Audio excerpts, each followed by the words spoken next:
This one is very quick.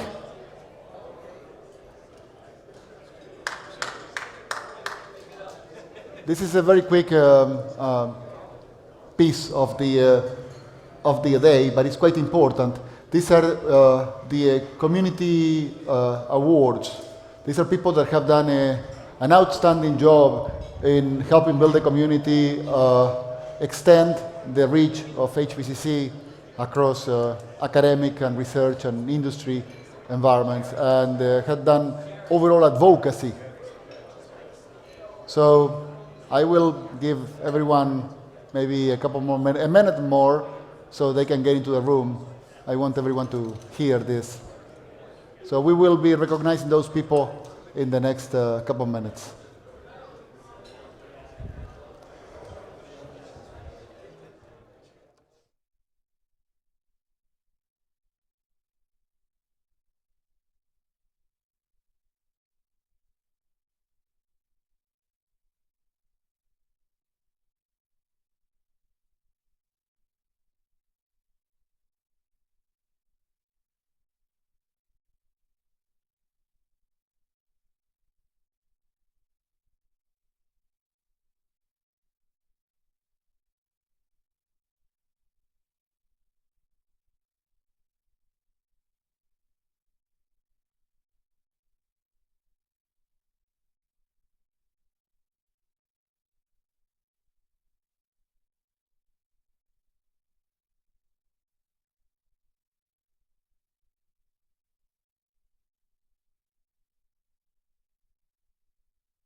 Okay, folks.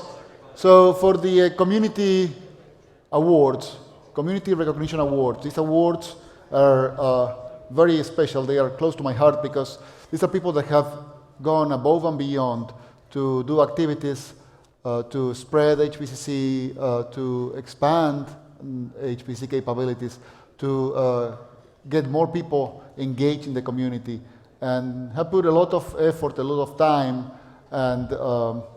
and have done a very good job at this for the last year.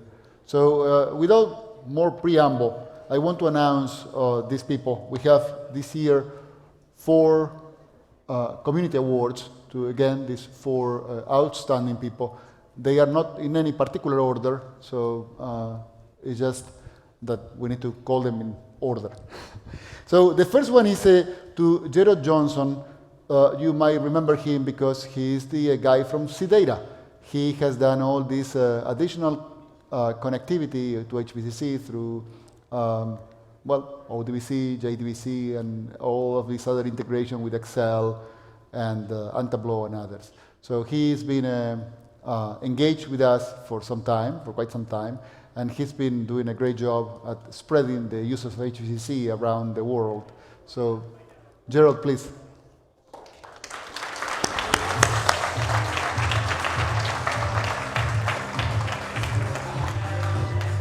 Thank you. That's so cool. Thank you so much.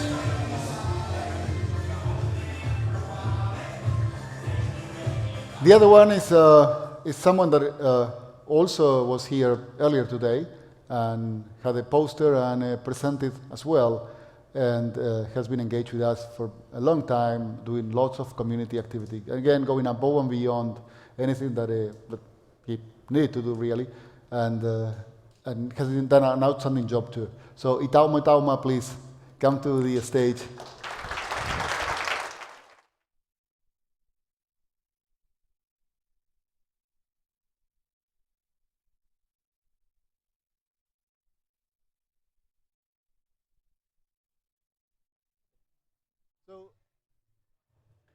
The next one, the next one is someone that has been working with us for a long time, partnering, and again, another person that went above and beyond, not just implementing significant subsystems on HPCC, entirely in ECL, and then optimizing them, that continues to do these things, but also helping others to use those subsystems and participating in the community and answering questions and being always active and willing to volunteer and go above and beyond.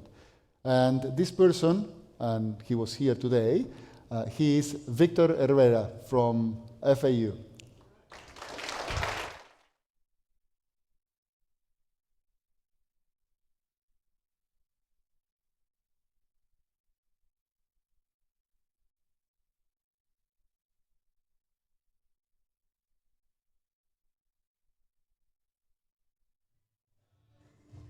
And last but not least, someone that has been engaged with us for a year or so, and unfortunately, this person is now standing right at the back of the room, so he'll need to walk all the way to the front. And he's also involved with an incubator in the area and an entrepreneurship fostering organization. But he's also key to our Center of Excellence for HPCC in Atlanta. This is Brock Kolls with TechSquare Labs. So please, Brock, come to stage.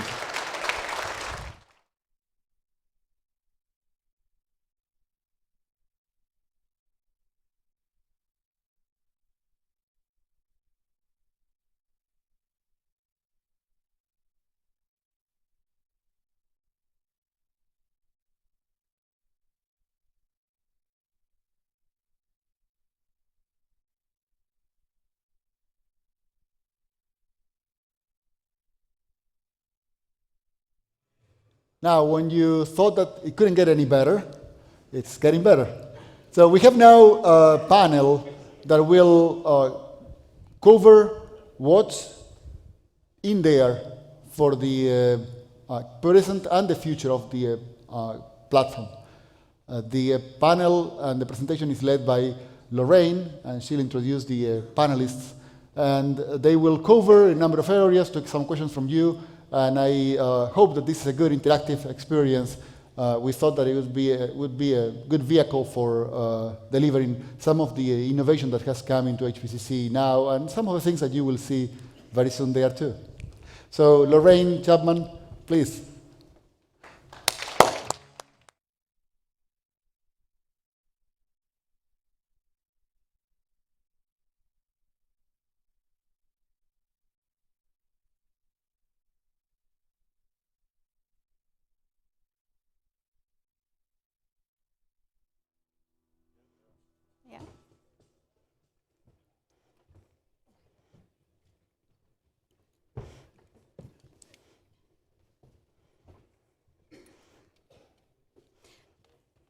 Okay, well, before I involve the panel, I'm just going to say a little bit about the roadmap to raise awareness of its existence so you know where to find it, and also just tell you a little bit about how we use it, and talking a little bit also about contributing. So here we go.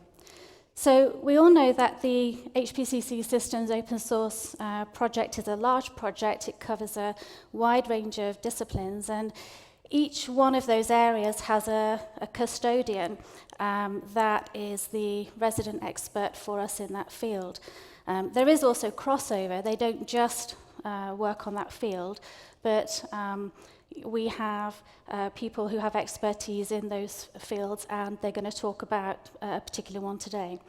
So the people that you can see up here, they're developers. There are only 6 of them. We have, I think I'm right in saying, 18 software developers and architects on the team. So we have a third of them up here today. And all of them are, by very nature of what they do, problem solvers. And they're always looking for ways to extend the system, to make it more robust and also easier to use. And we're not short on ideas at all. They're always looking to what you guys are doing when you're using the system, but they're also looking at what's going on in the industry as a whole so that they can improve the system for you. But of course, this is research and development, and I put the emphasis on the word research because, sometimes some ideas don't turn out to be as good as you first thought. Some need more time to develop, and not all ideas are possible. So how do we record and manage and track all of these ideas? Well, we use the roadmap. So the starting point for any idea is a Jira issue. And we give special status to some of these issues for a number of reasons, which I will come to shortly. And these ideas are collected together in a roadmap list, which, as you can see, is just a simple Jira filter. So where do these ideas come from? Well, obviously they come from the developers on the team, but they also come from users in LexisNexis in general, Read Elsevier, and other areas of the community, maybe a forum post, and also from students who come to do internships with us. Some of them bring project ideas of their own, which go onto the roadmap. So it's an open list, and by that I mean that anyone in this room can contribute an idea to the roadmap list. And you can do that to request a feature that helps you achieve your business needs better, or to complete a research project. Or indeed, it may be something that you have worked on recently because you found an issue that you needed to fix.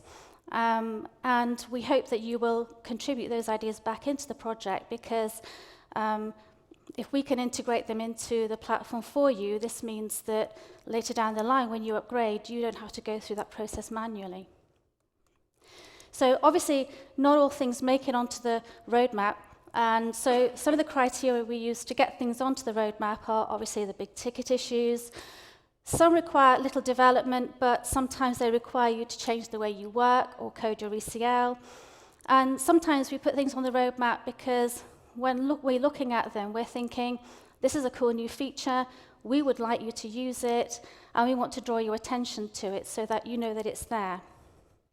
So the list can be pretty varied. On the development team, we use the roadmap to track our commitments, such as the ones that you'll hear about today, for minor and major releases. And up on here, you can see some of the things that the... just checking I'm on the right place. Excuse me.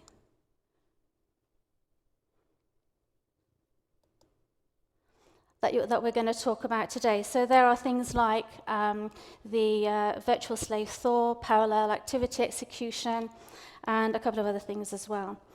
So I use the roadmap to tell the story of the release to you guys, and as some of you know, I have blogs up on the website, and at the moment I'm releasing a series of blogs about 6.2.0, starting with performance. And if you want to get automatic updates so that you know when those blogs are coming out, then if you go up onto hpccsystems.com into the blog area, and you click on the RSS feed in the top right-hand corner, then you can get those notifications about the new blogs as they come. So now if we look, I'm just going to fast forward to the 7.0 list. If we look at the 7.0 list, that you can see that none of them are resolved, obviously.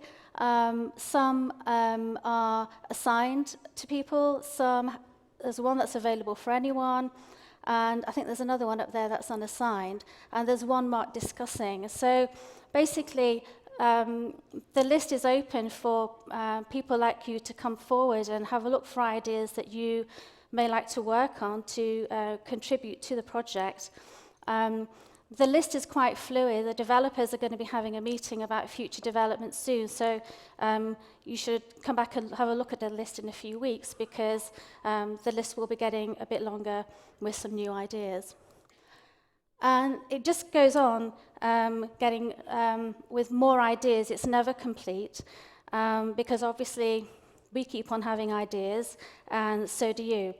So basically, I just wanted to speak with you so that you were aware of what the roadmap was, because we talk about it all the time, and we wanted to share this information with you so that you're aware of it and that you can contribute to it too.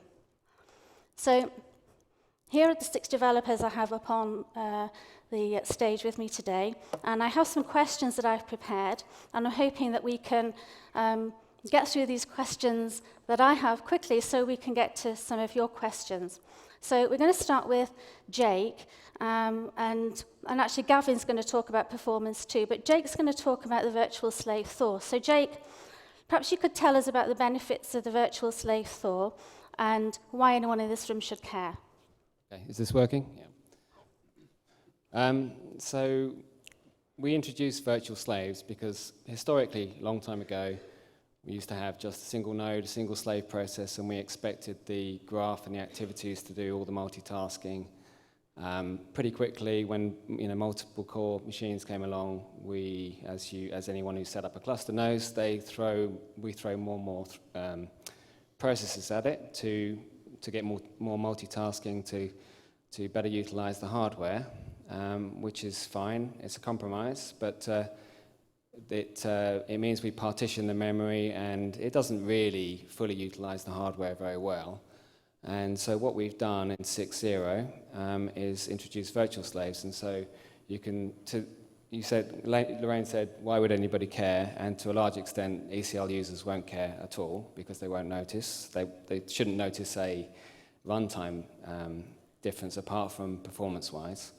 But what it means is that those multiple slaves exist as managed channels inside the same process space, and that means that they have access to the whole memory. So we typically have clusters with 10 slaves, 20 slaves per node, and they might have 10 gig each.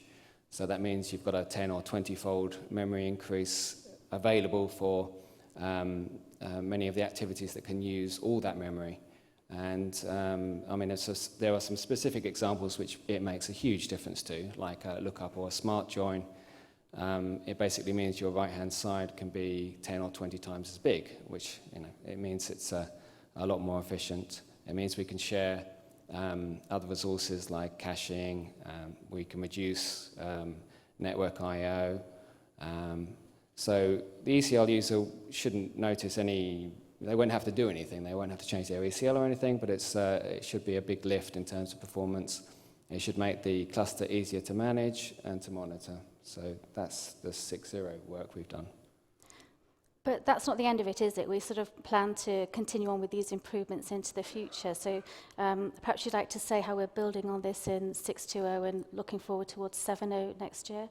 Okay, so that's the kind of, that was a big shift and quite a lot of work. But in some cases that exposes some issues, or that exposes some more opportunities to take advantage of. And we've been doing a lot of work with increasing the parallelization inside the activities so that we can get more streaming throughput. And in 6.2, there's quite a lot of work in terms of getting individual activities using the multiple cores, the increasing number of multiple cores that are becoming available to us.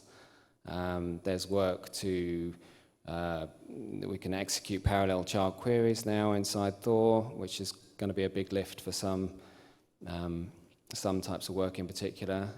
So it's an increasing kind of step change in the number of the amount of parallelization that we can take advantage of, especially in new hardware that's coming online now. Gavin, you might have something to say about it too. Yeah, I think we're going to move on to parallel activity execution now. So, Gavin, perhaps you might like to explain to everybody what that is. As Jake was saying, and as other people have said earlier, that processors are not increasing in speed these days, but what they are doing is increasing in the number of cores that they've got. And in fact, possibly more interesting is that some of the new processors coming out, like the Power 8 and the Intel Knights Landing, they're really increasing the number of cores, but the actual individual speed of the threads is going down. So if you take a typical program and run it on one of those new systems, it's going to go at the same speed or may even go slower. You've actually got to make sure your program takes full use of all those cores to be able to get the advantage from that. You might ask the question, why don't we just run more Thor slaves on the box and use the parallelism that way? The problem is that the more slaves you have, some of the operations, if you imagine you've got end-to-end communication, some of those things don't scale linearly, so it actually starts slowing you down if you're not careful. So the idea of the parallel activities is within each activity, like a project or hopefully all the activities, is for each slave to be doing, at the moment, a stream of operations is typically done on one thread. The aim is to do that on multiple threads, but so that the user doesn't know what's going on behind the scenes. So your query should go quicker without any interaction. Do users have to make any changes to their code to take advantage of this? And maybe you'd like to say a bit about which sorts of queries are affected by this. There's a short-term and a long-term answer to that. So short-term is going to really help queries that are very CPU intensive. So maybe you've got a very complex scoring project in your system, or a lot of the Kel queries are doing lots of complex projects with child queries. They're going to really benefit. At the moment, you need to add a parallel attribute onto the particular activity to give us a hint that you want to execute that in parallel. And we also have only implemented it for a select number of activities. I'm hoping that we can talk to the Salt and Kel guys and get them to automatically generate that hint for the people using those systems, so people using Salt and Kel will get the benefit without having to do anything. If you do have something that's very CPU intensive, then come and talk to us and we can tell you, or you can read the documentation and you can add that.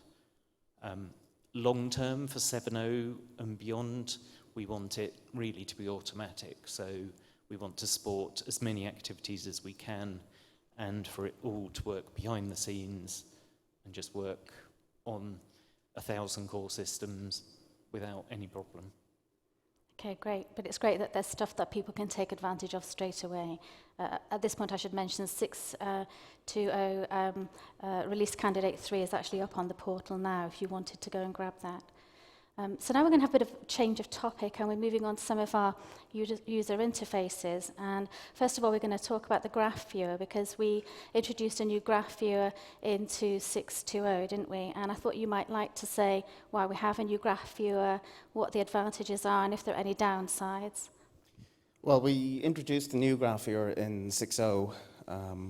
The reason we had to introduce it was Chrome had dropped their native API support, which we knew was coming, and even as far back as in version 5, we had a very rough version of a JavaScript-only implementation of the graph view.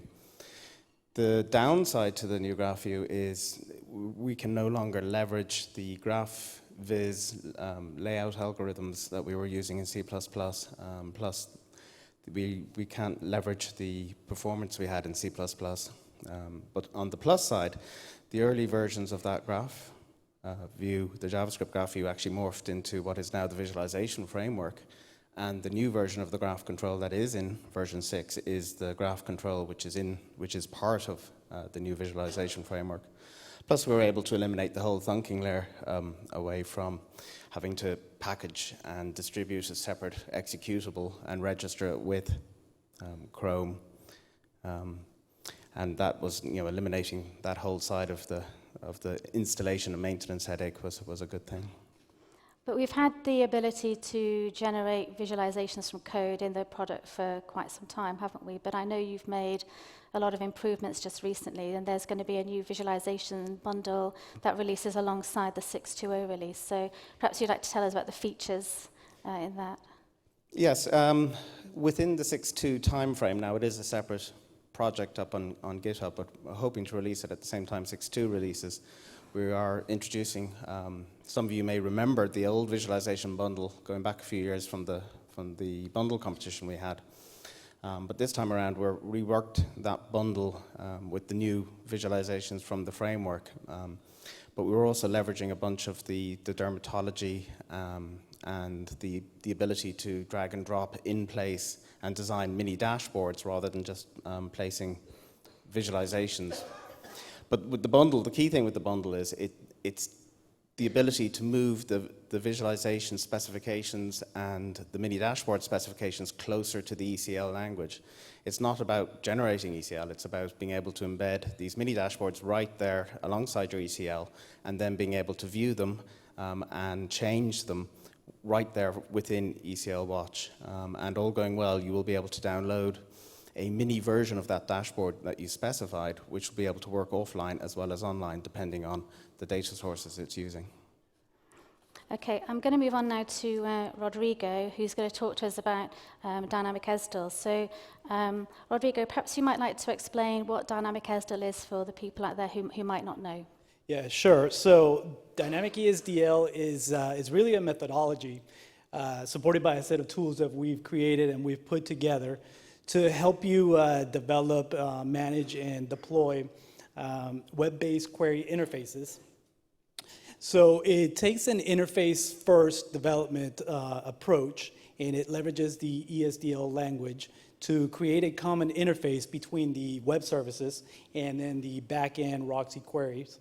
So both development sides are working towards a common and very well-known goal.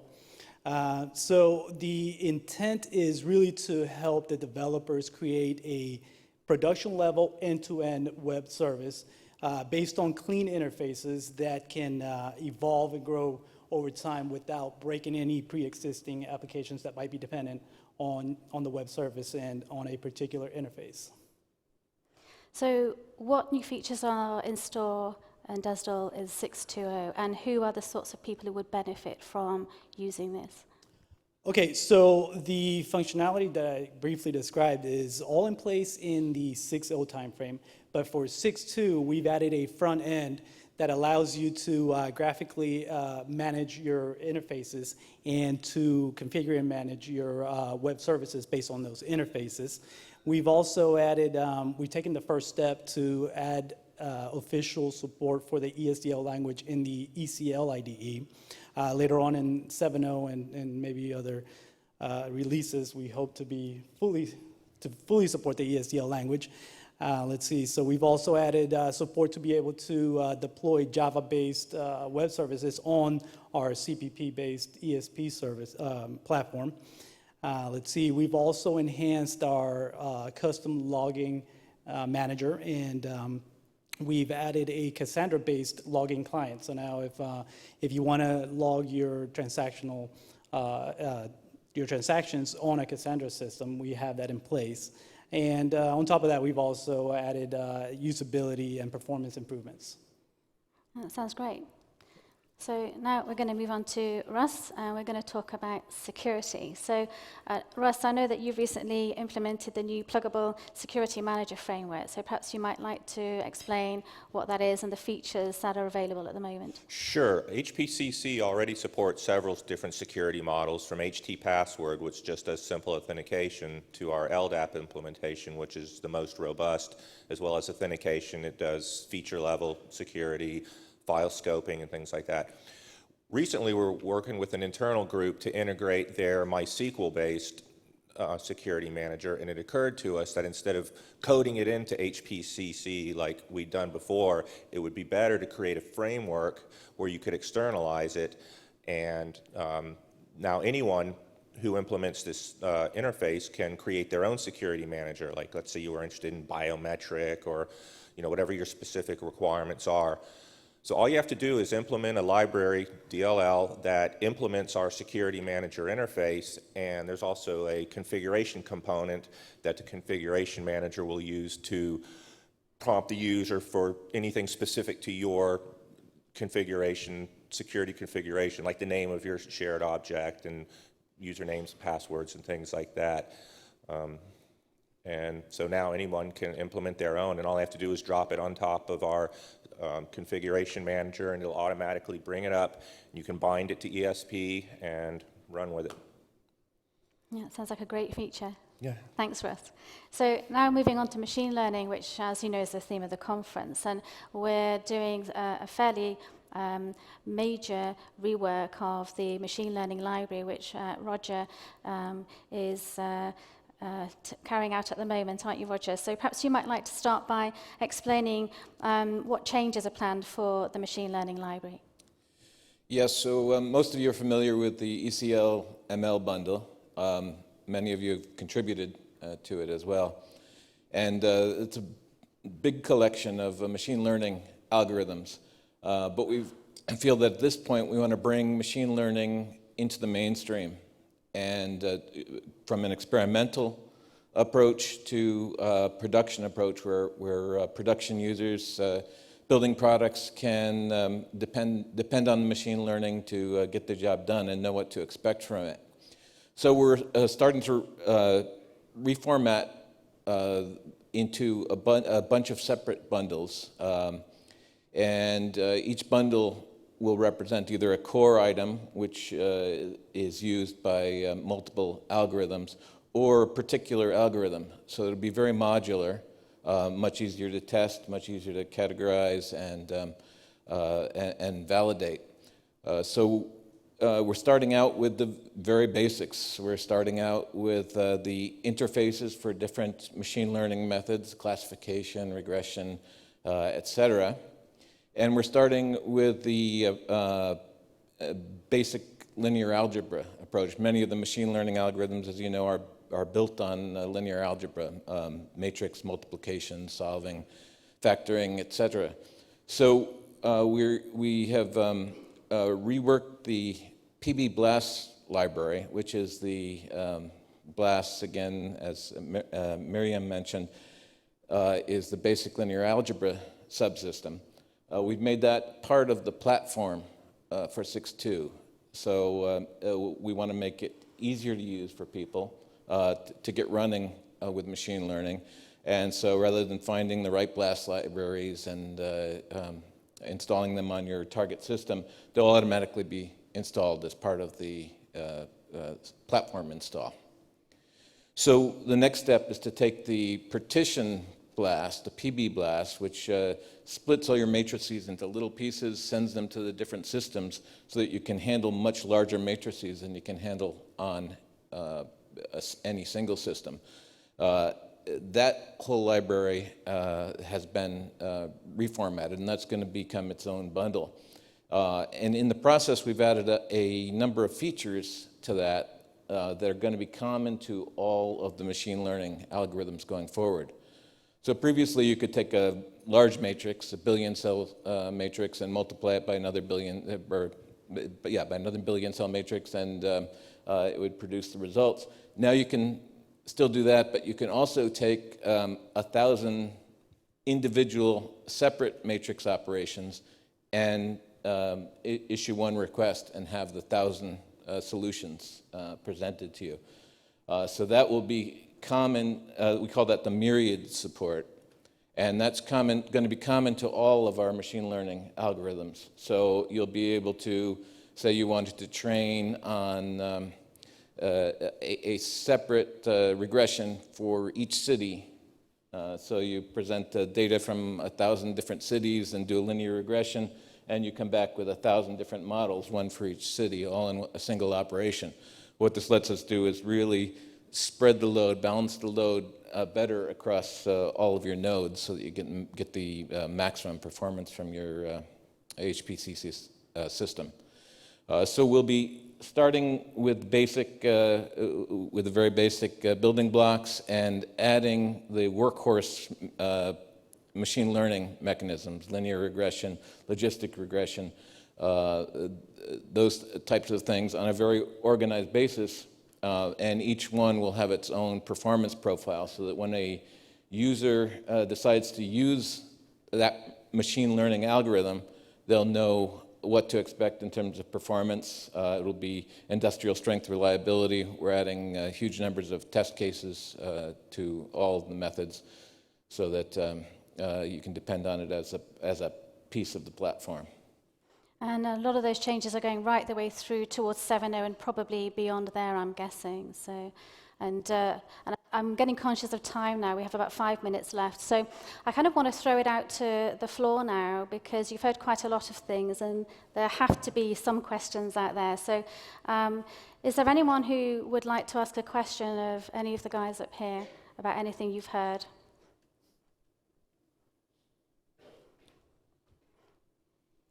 Okay. Oh, was there a question? Did I see someone with a hand up? No, I think I'm imagining it. Okay. And I've just got one final slide while I leave the stage, which just shows you how you can get in touch and make contributions to the source code. Thanks.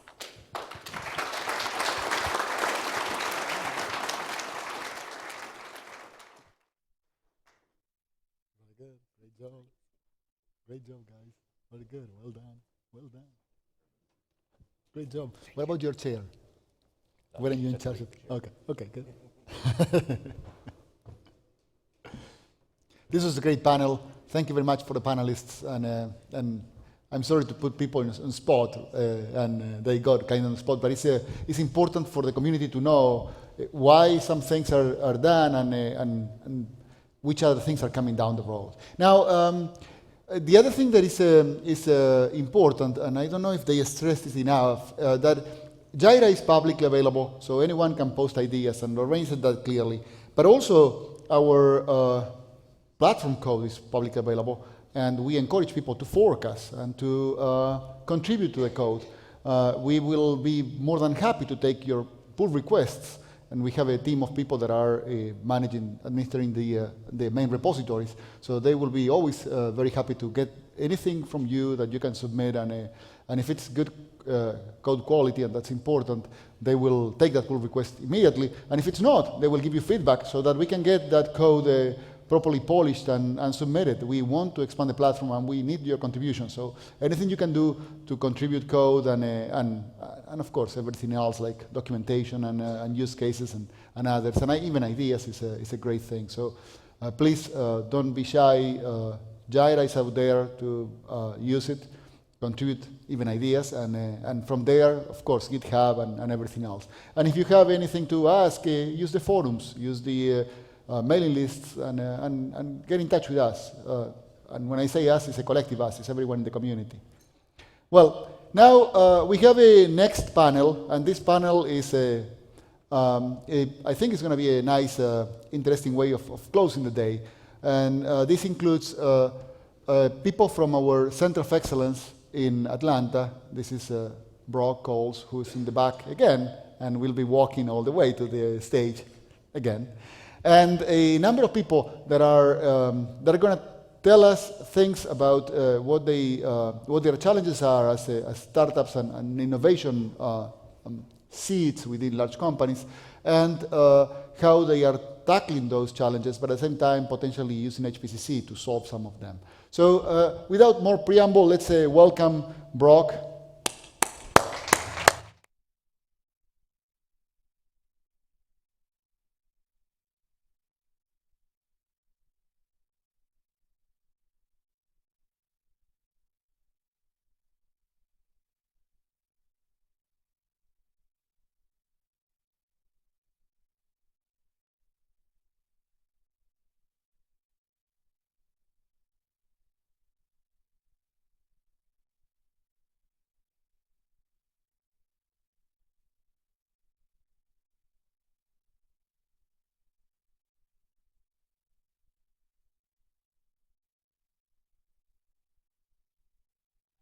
So thank you very much. As Flavio introduced, my name is Brock Kolls. I have a startup life and I have a corporate life, and I've suddenly found myself right between. I had a successful fintech startup in the late 90s or early 2000s, very much a boiler room operation, bootstrapped operation. It took us about 10, 12 years to finally get it onto NASDAQ. Then I moved over to Coca-Cola. And I led an open innovation group there where my role became essentially finding out what big companies needed and then sourcing those solutions in the startup community. And I had a completely different perspective of innovation when I did that. If I were to characterize my startup, I would say that we spent quite a bit of time working on stuff that nobody wanted because we didn't really understand what the need was, and we really didn't have access to any market. What I learned at Coca-Cola was that large corporations understand explicitly what their needs are, and they have the resources to put against them. What I learned too was that those needs don't get shared very well into the tech community. So as a result, a lot of corporations are wanting startups to come and deliver solutions to them and entrepreneurs, but they don't know what to do. And at Coke, the model was we failed quite often by just waiting for naturally occurring elements to come together in the tech community. So we changed the way that we worked, and it really led to a different way of thinking about innovation. And it's this I wanted to share with you and have a panel discuss how we've worked with LexisNexis to really bring this together. What we began to do at Coke is we aggregated the needs of the company.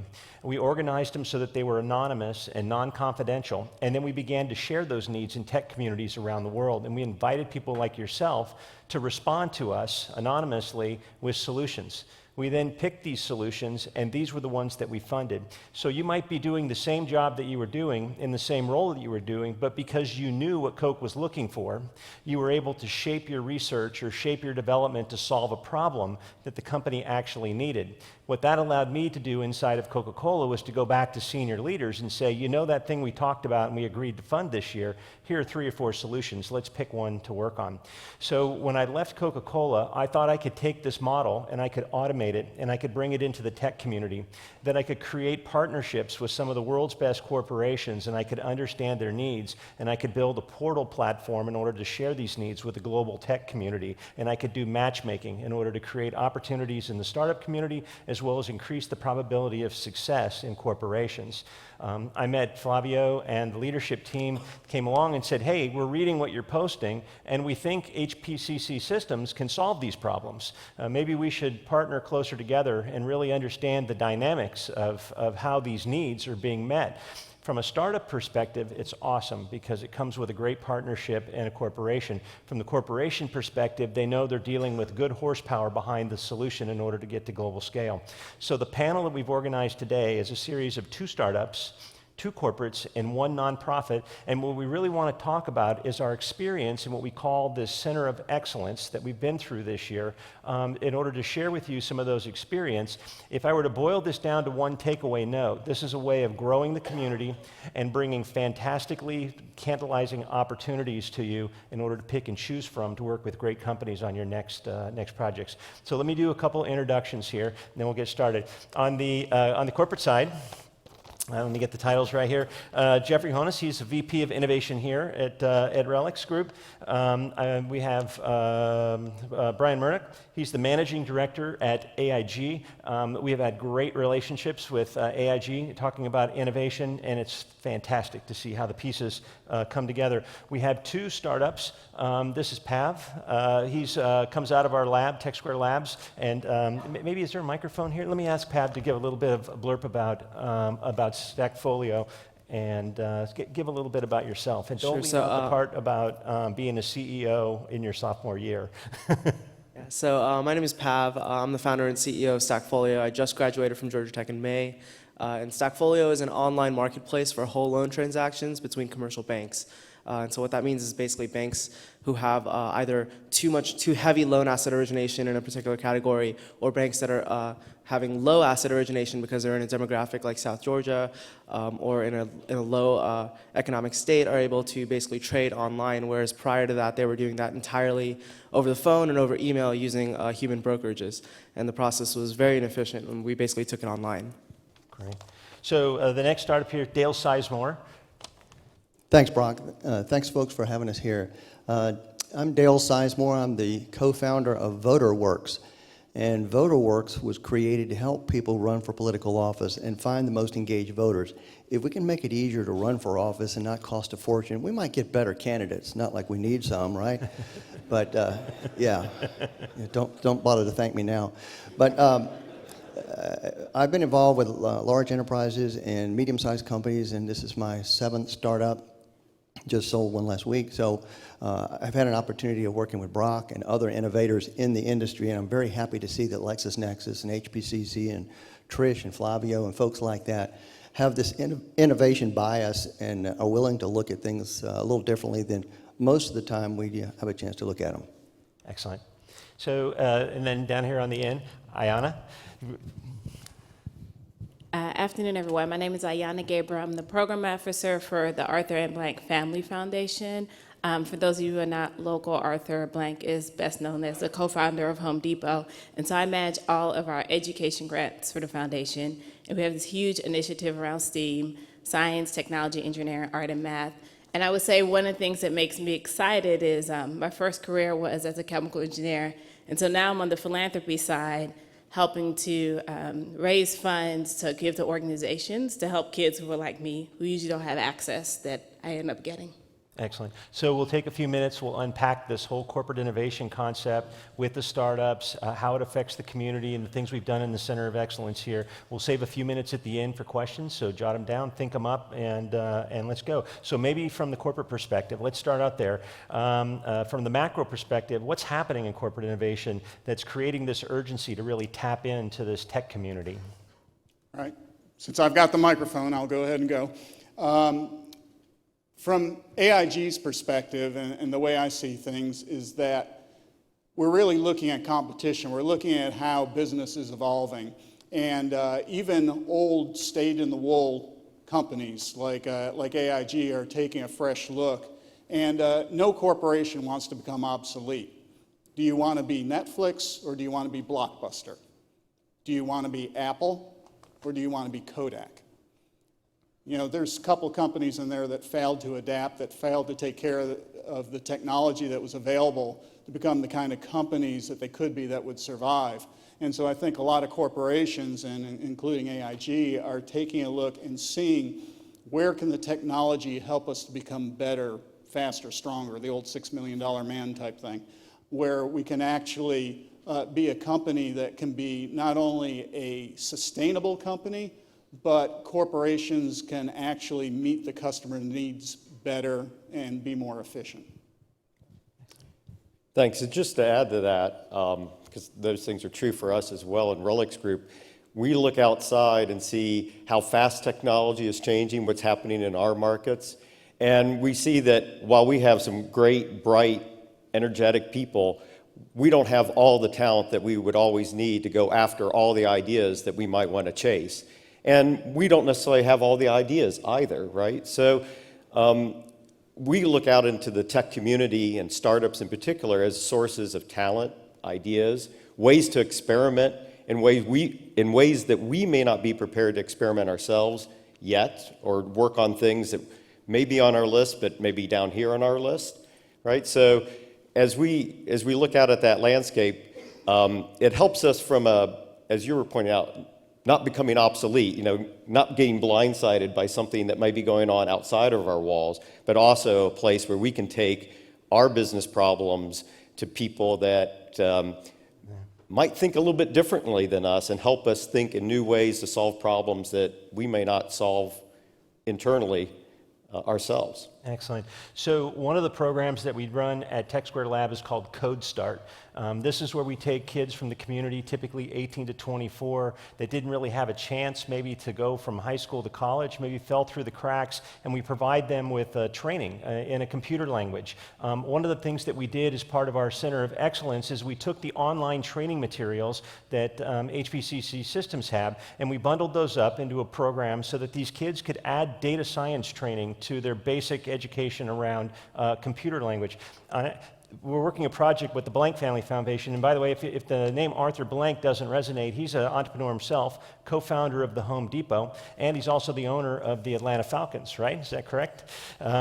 Maybe we can talk about the project that we're working on together, and specifically in the context of this data science training, right, that comes from LexisNexis, gets stacked on top of skills that they've already gotten from Code Start. What does this mean to the community, and for particularly those kids who get to go through the programs? And I'm telling you, I saw the faces in the certificates of those kids that came out. It's awesome. It's awesome. Yeah, so I think I will start a little bit about talking about our foundation and then the context of the community. And so one of the things that made us really excited about this project, as Brock mentioned, is that our foundation follows the philosophy of Arthur. We believe in entrepreneurship. So in some senses of philanthropy, we're kind of like venture capitalists.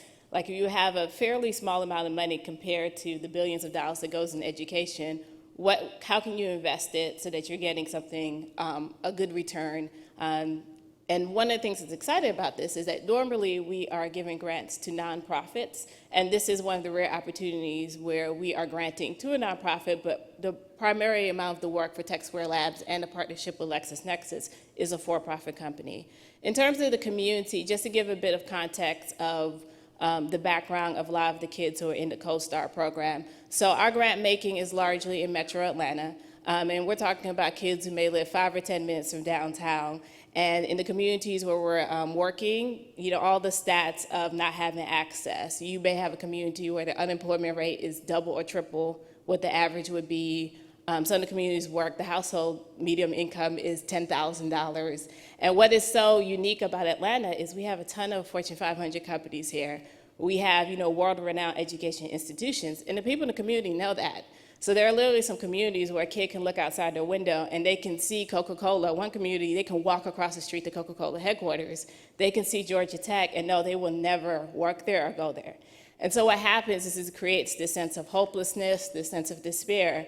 And so when the youth have an opportunity to step into that world that seems like really honestly just blocked out from them, it really can be life-changing, even if it's a week or a couple weeks. Because now it's like, oh, okay, well, there's a pathway here, there's a pipeline here, and our grant is called the Pipeline Project for that reason. Like, I can see a light, excuse me, of how I can possibly end up in some of these huge companies that I see every day and I grew up seeing every day.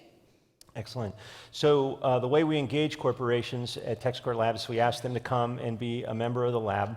And for that, we really understand their needs, and we begin to build briefs that we can cascade out all over the community in order to begin an inflow of great ideas on how to solve the problems. I describe it as being a brand ambassador for these different companies that we work with, like LexisNexis, inside the tech community. So maybe to our corporate partners here, what are some of the motivations that these large enterprises have around having a brand presence and being able to engage the tech community in order to build brand recognition in the community? Well, a lot of the things I was saying before, and being able to get out there and experiment with ideas, but in terms of there's an opportunity there. You know, a lot of startups, they don't work out, right? And that's the nature of the beast. But if we engage with them and we build our brand, then maybe they'll come work for us, right? And there's also the opportunity here, in particular with HPCC, an opportunity to help push the technology further into the technical communities and associate that with our brand and us as a technology leader. So it kind of comes back to our ability to attract talent, work with talented people, and associate the kinds of help also broadcast some of the things that we're doing with the data and assets that we have. They're really making an impact and difference in the world. And the more people that we can associate that with and bring into working on the kinds of problems that we're trying to tackle, just reinforces our brand and our image in the community. Excellent. I would say in addition, a couple of things. One, longer established companies tend to get in a rut and get into a corporate culture that they're very proud of, but it also blinds them to a lot of things. Going outside to a tech community gives them the opportunity to have a fresh set of eyes that come in, look at the way they're doing things, and maybe find a way that no one's ever thought of that radically improves the company. And on the second point, should that success occur within the community, the company is going to know that they are going to the tech community to look for help, and there's been success.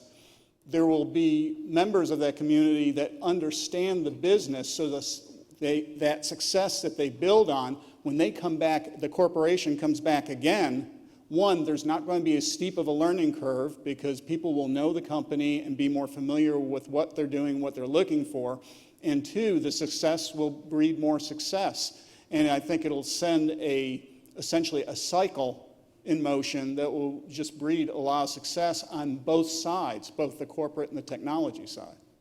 Interesting. So maybe to the startups then, the next logical question is the benefits of working with a large enterprise.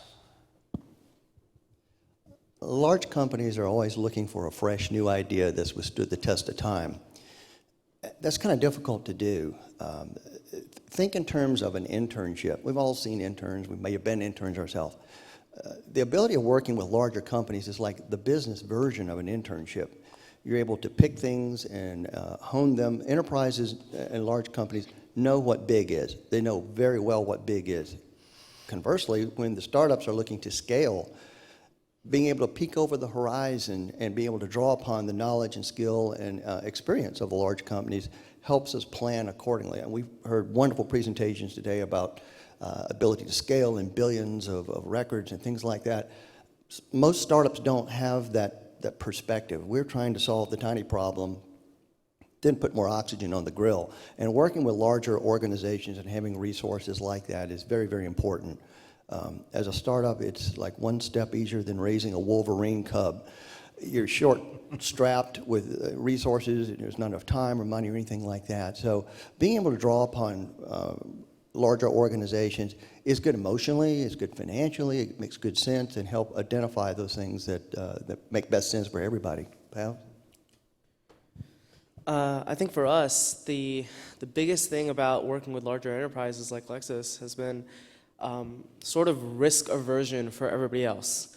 One of the caveats of working in a very small company or coming up with a new idea and building it out from the ground up is that you're probably fundamentally changing some form of business behavior, especially if you're a B2B company, the way that we are. And so, for example, when we talk to a bank, we're talking about fundamentally changing the way in which they move around loan paper, right? And so to say that we're working with larger companies like Lexis just emotionally and mentally puts them in a more sound place to start thinking about this behavior change, because it's honestly the biggest hurdle that any startup has. And if you're a good startup, you're doing some form of behavioral change for your industry that's going to get them to a new spot. Every sort of era of technology has some sort of fundamental change with which you interact with that technology. And that's the biggest thing for especially business customers to wrap their head around. And to say that you have other larger corporations that are backing you, that are partnering with you, that are looking forward at this change is a huge deal. Excellent. So, Ayana, maybe then, I know we talked about the value of the students in the programs, but what's it like when an enterprise like a LexisNexis comes and says, as part of the grant that we're working on, hey, we want to send a bulk of kids through there, we want to put our training materials out there, essentially making that economic investment into the community, right, where their presence is and their tools are there. Can you maybe talk about that when the enterprise makes the investment? So I look at it two ways. The obvious way that I think came up before in terms of talent. I remember a story. I was in a workshop on computer science. I can't remember the company. And there was someone who had a global company, and the company wanted to give back. And so they decided in Metro Atlanta. So they decided they were going to have a certain amount of slots for coders in Metro Atlanta. I think it was like 250. Within the first 3 months, they had to open it past Atlanta, past Georgia, and I think we're going to the point of getting international because they couldn't find 250 people in Metro Atlanta who were qualified for the positions. So this is obviously a problem, right? Huge problem. So there's that talent end, as we've mentioned. Like, you just have to find new ways to bring talent in from different communities. I think the other thing that's great is I look at it from the other side of, in some sense, I look at some of the kids who are coming to the program of LexisNexis as like untapped markets. So, if you think about the community kids who, there are not a lot of people with their background who are in technology now. Any company that's smart enough to help develop that talent is going to get the benefit of whatever they're bringing in their background and cultural experience that's not currently in that company. And it's almost like a new market. You're not going to have somebody from a community that may consume products but hasn't had a chance to be the people who are making them. And so I actually think that we can get to this world where there's this two-way street where the companies are helping to bring people on who normally, have a background, normally they're not in technology, but then they're going to get a benefit from that because they'll be the first ones to tap into that. Excellent. So maybe back to the startups here. Let me ask a question about this. Let's switch to the tools themselves, right? Maybe you can speak to the open source nature of the HPCC systems around developing your own applications, right? But then having in the background that support of LexisNexis in order to see that it's the right kind of data, validated solutions, scalable, and that type of thing. So maybe just talk about the fact that on the one hand, it's open source and you're free to go. But on the other hand, you end up with a partnership that can help you really take a look at what the work that's been done and make sure it's really best practice, that type of thing. Sure. So I guess I'll start by talking generically about the nature of open source. I think it's hugely beneficial, especially for startups, to engage in this sort of thing, just because the community that you tap in. Well, so for example, our startup, right? We are currently 5 people, scaling to 10 by the end of the year. Right, that's an insanely small team relative to a group like Nexus, or probably relative to a group like a lot of the ones that you're in. And so for us to say that, oh, instead of our group, we're tapped into this network of 1,000 developers that are all, in a distributed fashion contributing to this technology, it's a huge deal. The horsepower and the investment that we're putting in ourselves, we're getting a return on that investment, 10, 20, 30x. Every single month that they have a rollout. And specifically with systems like HPCC, it's exactly what the gentleman that was in the previous panel was talking about. You get industry level reliance, right? The fact of the matter is, when you're in a startup, you can't spend the time writing 1 million test cases. You can't spend the time writing 1,000 test cases. But in a lot of these systems, you have a community of many, many developers that are writing tons and tons of test cases, that are managing the reliability of the software, and it's hugely important to our development process as well. So Dale, let me twist the question a little bit, because just to really hit one particular subject, confidentiality and the secretness of algorithms, right? So the open source tools gives you the ability to be as secret as you want on one side, right? And we've talked about this, but on the other hand, you get the support there. So maybe you can talk about the contrast of being able to have your algorithms and eat them too, right? I want Pav's question. Anytime you're going into a relationship with another company, both of them are concerned about intellectual property, who owns this, and how do you share enough information with the other partner company to make their contribution worthwhile, and at the same time protecting your secret sauce as well.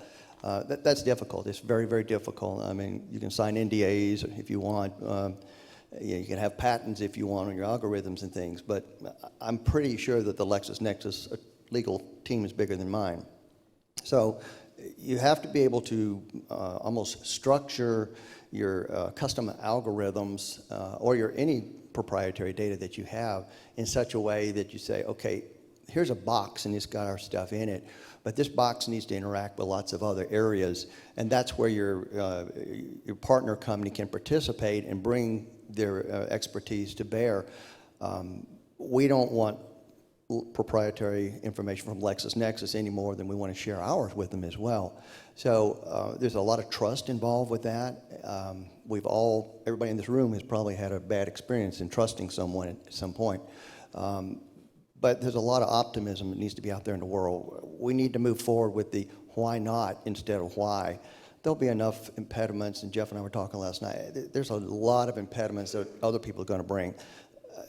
Share what you can, be smart about it, don't show your secret sauce. But at the same time, give enough information that your other partner or the other people in the room can take action upon it. I run a startup circle up in Alpharetta, and one of our mottos is, I barely want my idea, I certainly don't want yours. If you go into a relationship like that, that's not so bad. That's great.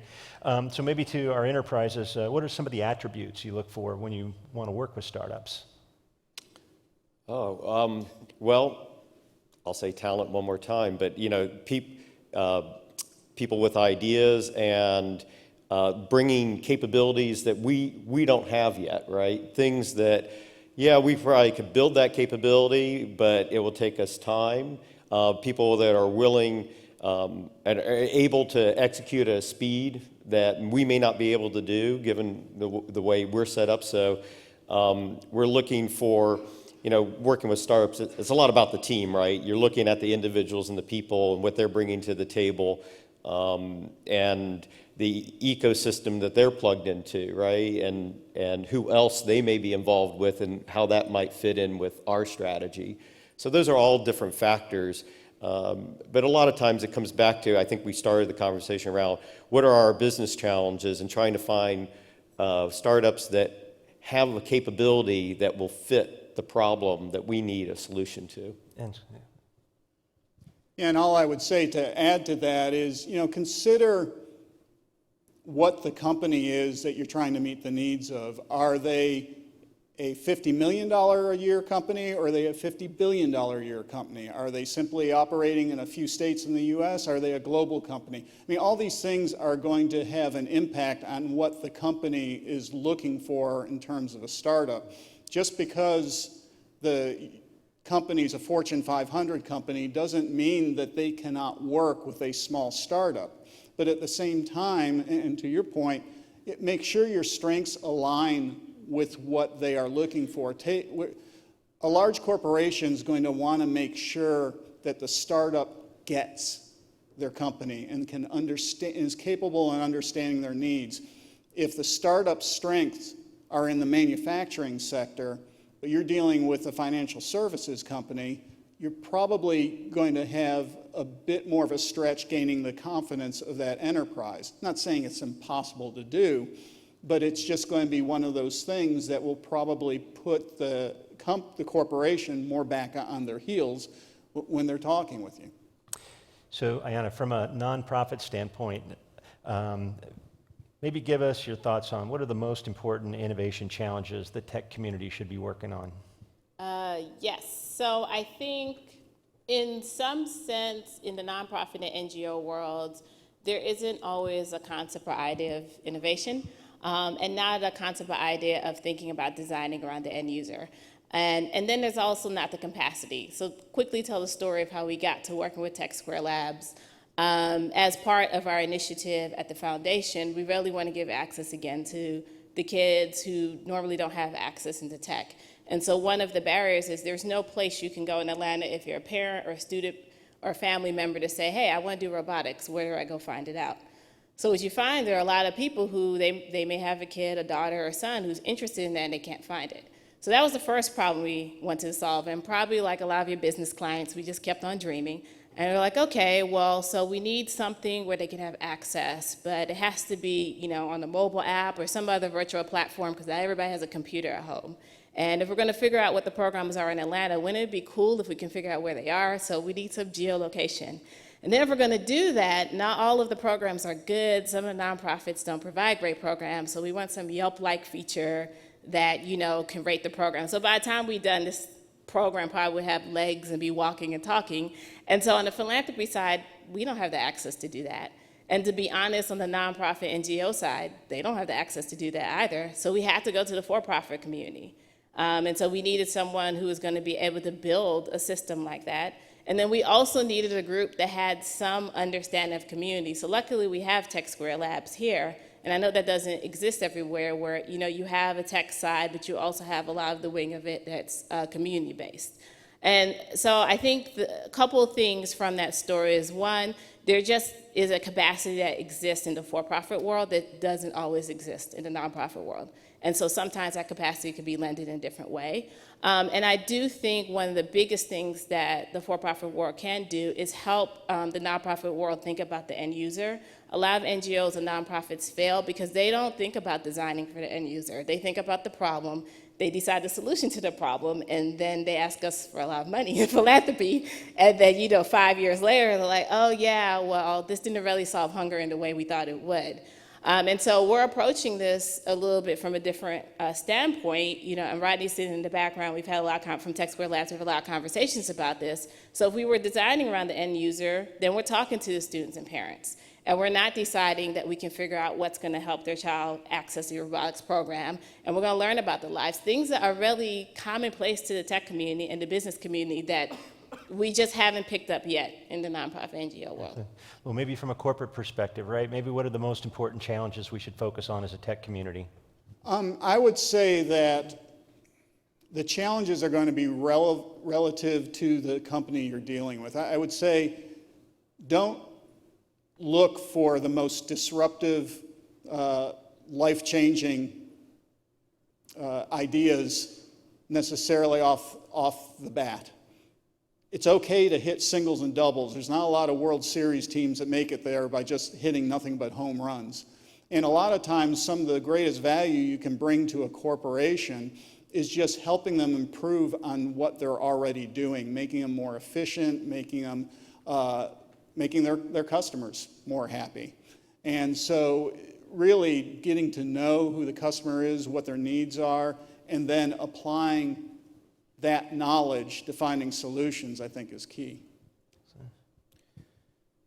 So the question was around technical challenges? Yeah, I was just saying, maybe even from a corporate perspective, I know that we always had our initiatives. Some of them were, I called the hard objectives, that were more about the bottom line, and some of them were about the social objectives and whatnot. But just, if the tech community is interested in what type of things they should be focusing their attention on, what would they be, right? Just what would they be that would really be a captive solution, really have world impact, maybe align well with some of the strategies that you have here at LexisNexis? Right, thanks.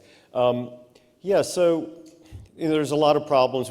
You've seen presentations from a number of the different Relix Group companies, and we're working in agriculture, working in scientific research, LexisNexis Risk Solutions in places like insurance. So very broad set of problems where we can help the world in finding fraudsters, criminals, help feed the world, help improve life through better scientific research. We also provide solutions to medical doctors and helping them deliver the best evidence-based medicine to their patients, right? So a broad array of technical challenges that we would invite people to help us with. And one of the big opportunity areas is around, I know the theme of the conference is machine learning, and what we can do with a lot of the data that we do have, and what we can now do instead of saying, well, you can come into the search and search for data and we'll give you data, but now actually help put that through models, bring out answers to the kinds of questions that these professionals have. That's a number of the technical challenges that we're attempting to tackle that we would invite people to help us with. Excellent. So maybe one more question here. Maybe we can just go down the line and get everybody's opinion on it. When, in the context of the Center of Excellence approach, and by that I mean focusing on corporate needs, engaging the talent, bringing solutions together in the market, right? Tapping the tech community to bring stuff into the company. What does success look like, right? What does success look like? Do you want to start, Ayanna?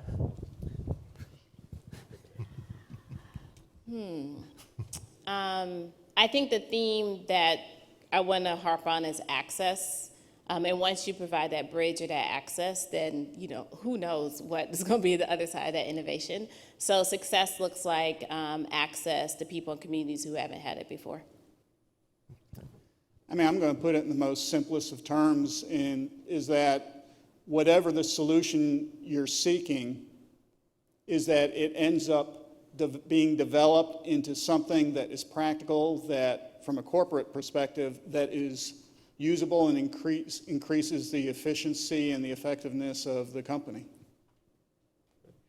I think there's a few different measures. Obviously, if we do work together with a startup around a problem, we'd like to see the problem solved and have a solution that we can take to our customers or into the market. But there's other measures where even if we don't create a solution, if we learn something valuable about what doesn't work or may lead us to solving a different problem than we set out to, those would, or even in terms of HPCC, through the engagement, there's some contribution into the platform and more people involved in the community.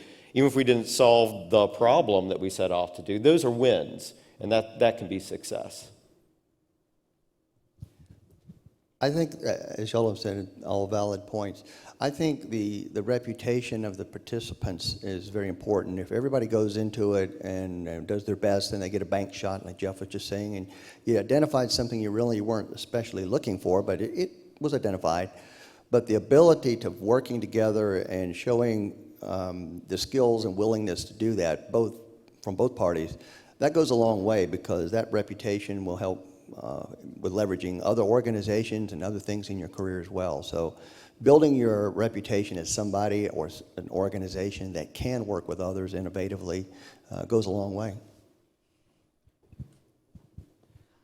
So for us as a startup, success in this space sort of obviously for us is all around speed, right? So whoever can capture as much of the market of whatever we're doing as fast as possible wins. And from a technology perspective, the way you win in that regard is you build as fast as you can and you adapt as fast as you can. And really the only way you do that is by sharing capability. And actually that previous question about how comfortable are different entities with sharing their intellectual property? Well, from a technology and algorithmic perspective, everyone really has to stop living in 2 decades ago where algorithms were kind of important. They're not anymore, right? Really, the algorithm that you're using is going to change in 2 weeks or 2 months. My system has a recommendations engine for recommending loans, like you might have a recommendations engine for something else. Amazon has an adaptable recommendations that kicks all of our butt, and Google has one that's better than everyone else's. So the algorithm is not really important. What's important is how you structure both your user experience and also your business model to not only generate activity and customer behavior around your product, but also cultivate a community of both customers, participants, partnerships, where everyone benefits. And so one of the things I always love to tell large corporations that we meet with is, if you have a technology, expose an API to it. You can figure out how to monetize later, but expose an API to every capability that you have, because you don't know what somebody else is going to do with it. And then from our perspective as a startup, we try to build as little in-house as possible. We would rather spend a week doing technological discovery on what sort of SaaS service or other startup or API is out there to ingest what we need, rather than spend a month building it and then another 2 months fixing it and then another eons maintaining it. So that sharing of capability is extremely, extremely important. So if you guys have capabilities that you're sort of holding on to, expose the APIs to them, see what other people will do. Excellent. So I'll add my 2 cents in the form of a statistic. 30 years ago, 85% of innovation came out of big corporate labs, AT&T labs, Park Labs, a number of them. You fast forward to today, about 15% comes out of labs like that. What that means is that for a lot of the innovation that goes on inside of corporations, that's really about maintaining. It's incremental progress on existing product lines and whatnot. If the corporates cannot tap the tech community to get to that 85% of the innovation, it's life-threatening for a lot of these big companies. Between 1955 and 2014, 60% of the Fortune 500s are gone, wiped out completely. This is the Kodak moment for a lot of them. 60% of CEOs list their #1 concern as disruptive technology. It's opening up the newspaper in the morning and finding out somebody you didn't know about yesterday suddenly is the market leader in your group, and it's happening all the time. So I think I think always on my corporate side, from that, I think success to innovation is finding a way to clearly articulate your business needs, because absent the correct diagnosis, the treatment is irrelevant. The other is there needs to be tools like we've built at TechSquare Labs to communicate those needs very clearly to a very broad audience and communities like this, so that they can chew on these problems and provide solutions. I think from the technical side, the technical community side of it, it's about trusted partnerships. It's about finding how quickly you can find those corporations and build a relationship. It completely flips the model. Instead of you working on a piece of technology that nobody wants and hopes you find a need and hopes you find a market, you can start with a trusted partner who's going to fund you to build a need they've already identified and give you access to their markets. It significantly reduces the risk and it time compresses. In the context of the Center of Excellence, what we want to try to do is build a treadmill between these corporations and these ideas in the community like this. We want to use training in order to make the community broader. We want to bring more corporations in to bring these diverse needs. Hopefully the next time you're looking for work, it's one website, one click, and a great company's behind it, and you're back using the HPP systems tools in order to develop another rock star solution. So with that, I'd open it up to questions if there's any of them of the panel. Quiet hush, not a single question. Okay, Flavio.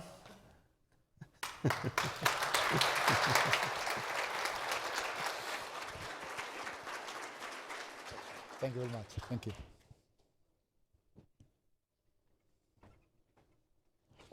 Thank you very much. Thank you for doing this.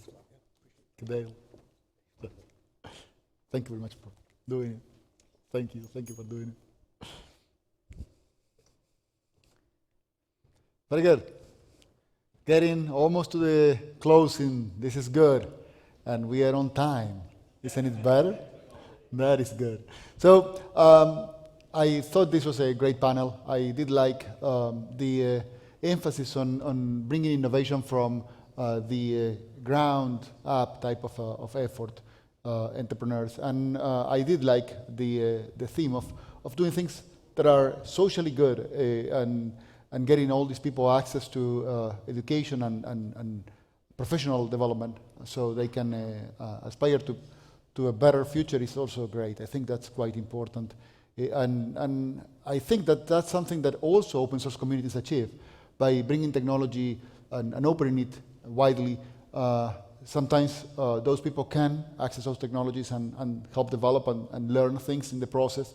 And many of us probably learn from open source or back in the day from shareware when that was the theme back in the early 80s. Those that remember what that was probably are fond of it. So I think this is another very important positive aspect of doing things in the open source way. And we want to be protagonists, to be part of it as a community, and this certainly helps. Now, just to the final closing piece, I want to do a little bit of a recap of the day and go over some of the things that we learned today. And we did learn a number of things, and for those that have been attentive, you are probably familiar with some of these terms. So raise your hands if you are familiar with clustered LDA. And where did you see that? Did you walk the posters? Oh, good. Very good. And what about yin yang? Oh, good. Some people have seen that. Very good. And deep kernels? Oh, good. Yeah, more. Yes, that was our winner for the posters. Very good. CSCS? Anyone? Yeah, good. CSCS. Sparse autoencoders. Now more people raise their hands. That's good. Very good. Yes. So things that we do know, based on what I've seen today and what the world is doing, is that machine learning is no longer something in the future. It's no longer something if you were around in the 80s in the technology community, AI was a big theme there, right? Everyone wanted to do artificial intelligence, and then neural networks had a little bit of a quick growth at that time, but computers weren't there, and some of the research that went into them into the 90s and early 2000s wasn't there either, so it got kind of deflated and lost a little bit of relevance in favor of more heuristically driven type of analytics. But now there is a resurgence, and all of this, because computers are there and because the number of research initiatives got more into what's possible to do with machines and machine learning and neural networks and deep learning, this is becoming now critical. It's no longer a capability in the future. It's no longer something that you would like to maybe explore one day. It is something that if you don't do, your business or your organization is going to be obsolete soon. So we know this. This is quite important. This is why we have so much emphasis into getting our machine learning subsystem revamped and improved. And some of the work that Roger Dev was talking about today into making it into bundles and making it easy to use is very, very important. And also building the foundation by exposing a robust linear algebra subsystem underneath is quite important because it allows people to even port textbook versions of algorithms almost literally into HPCC and gain the parallelism and gain the all the data management components for free. It's just by leveraging BLAS, or PB BLAS in particular. The community, you have seen some of the examples of what we heard and saw today. This is great. The community has been growing, it's quite active, and there are so many things. This community day, we need to do a very hard and pretty maybe disappointing job, because we couldn't get everyone that we wanted to talk today to talk. There were so many people with so many good things to say, but so limited time that, well, we just could get some of them. And we tried to do a selection based on broad range of interests from the attendees. And we tried to do the best we could to ensure that at least some of the others that couldn't talk could at least participate in some other way. That's why we did the poster sessions, and also I tried to add some of that color throughout the day. But there is so much more out there. The community really, really is active, and it's really developing things that we wouldn't even think about years ago. And you heard from Lorraine, 6.2 is going to be released very soon. We have a release candidate already there, third one, and expect the final, the gold, coming in maybe in a few weeks. Now, we did learn a number of things, and things like using AWS to, and this is a very cool way of instrumenting it, using AWS efficiently to empower a startup and also to empower some of the things that Elsevier is doing with Saival. But I did like very much what Raj had there, and I need to ask you, Raj, to make this open source if you can. The capability to deploy and dynamically resize clusters based on subgraph. This is very cool. It is so good, so useful, being able to efficiently use AWS to your advantage. So Rohit and Raj, if you can think about it, well, think about it. We did hear about the good work that CData is doing with all the ODBC, JDBC drivers, Excel, and all that, and the ability to use Tableau. Some people, how many of you here use Tableau? Very good. So some of you might get the good opportunity to use Tableau now with HPCC without any work at all. This is just a plug and play, really. We did get the ECL builder. And I don't know if you like it. I do like it. I think it's a great way to learn ECL. I think it's a great way to do some of the tedious boilerplate code for, when you access the data set and need to do define the record layout. Well, that's all done for you with dragging and dropping that, and maybe some basic actions. Yeah, surely doesn't do everything that ECL can do, and it's not meant to do that, but at least it's something that can get you closer to there and can enable people that are just starting or that don't want to learn ECL too much, a little bit, but they are not even comfortable when they're exposed to a blank slate, right? That's what's the hardest piece of writing a piece of software. Typically is the blank IDE and just trying to think how to start. And maybe this gives you a good hint of how to start. And all of the training initiatives that David Dasher does with all the analytics, and important too, the new online training that we get even in mobile devices, in your cell phone. So I think that's very, very cool. Some of these people there, you saw them today. And I won't list everyone I've done. You were here as well as I was. Now how many of you know what L stands for in LBFGS now? Now some of you do, yeah. Very good. We did get very cool presentations there. I won't name them, and I wouldn't make enough honor of them because they were all good. I thought it was quite exciting, and I could see that people didn't sleep throughout them. They were engaged and they were attentive, and I saw so many conversations after these presentations throughout the breaks. And people that came to me saying, oh, well, now I know that I can do this. I'm going to go and reach out to them. Or, oh, look at what they are doing. This might be a cool complement of something that we are doing. Some of these people there, I have some of pictures. And of course, we did cover all of the things that some of the few things that we could cover, again, limited in time in this day, so that our sister companies are doing throughout RELX.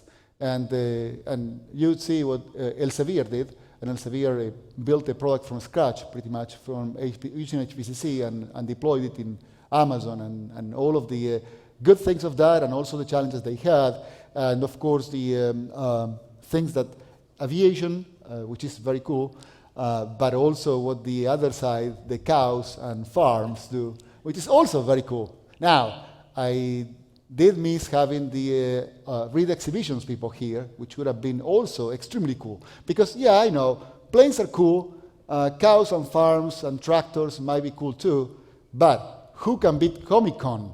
That's really cool. So Comic-Con, New York, that would have been but we'll have them next time. Don't worry. Some of these people here on the pictures.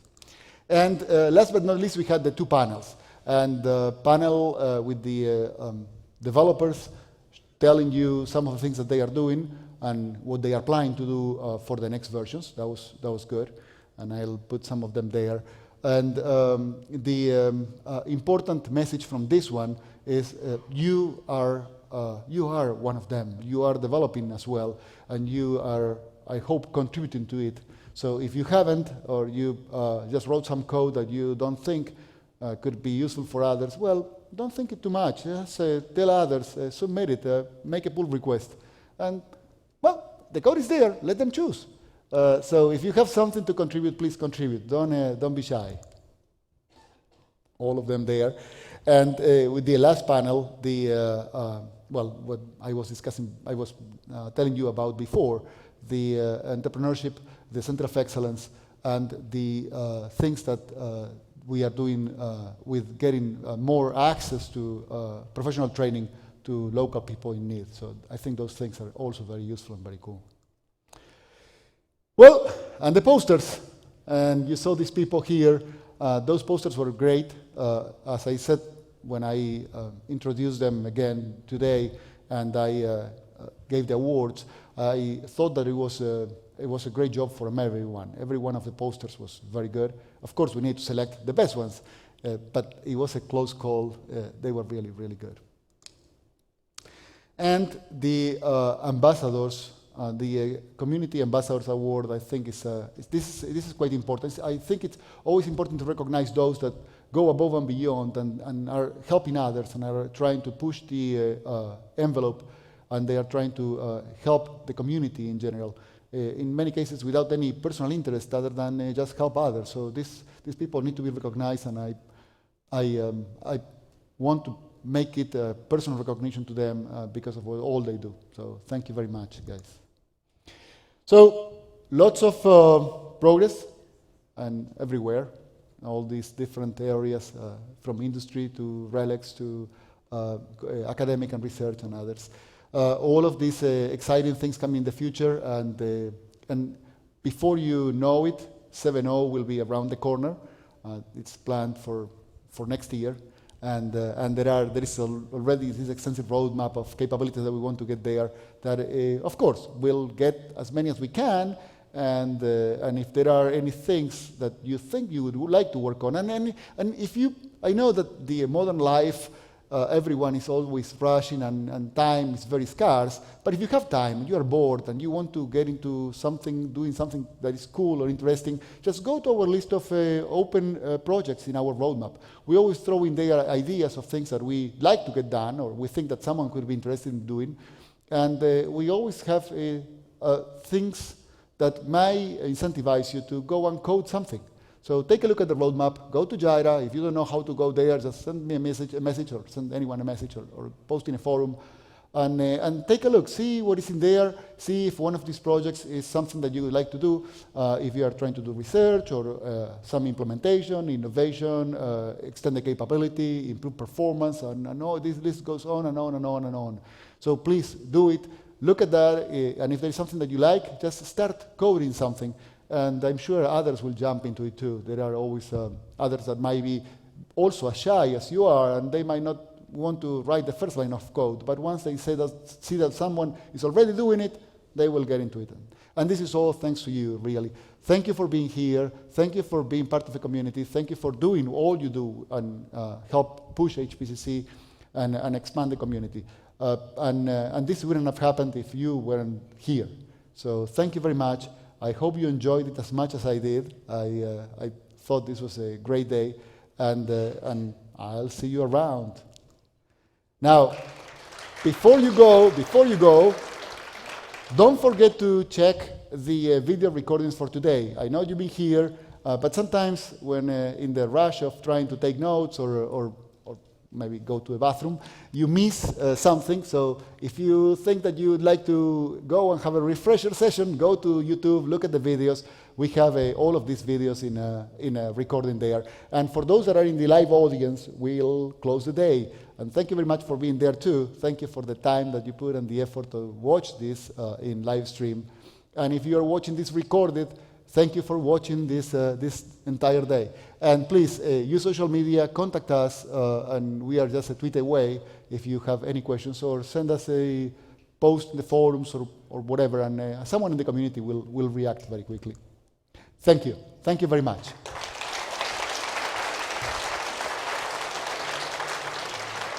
Now, for those that need to catch buses to go to the airport, and I know that some of you have a very tight schedule, they will be outside of the lobby. So just go to the lobby, there will be buses there waiting, and we'll get you there so that you don't lose your flight. Thank you.